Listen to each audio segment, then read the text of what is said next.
અખિલ ભારતીય સેવા દળ સુરત શહેર.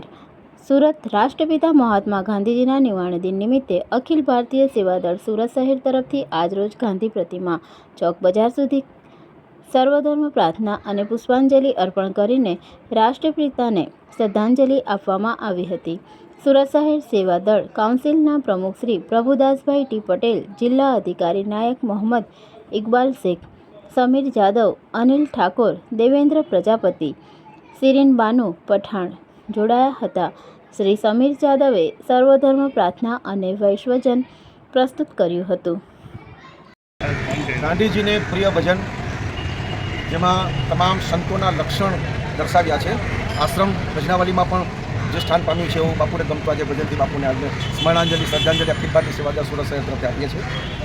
વૈષ્ણવજન તો તેને કહીએ જે પીર પરાઈ જાણે રે વૈષ્ણવજન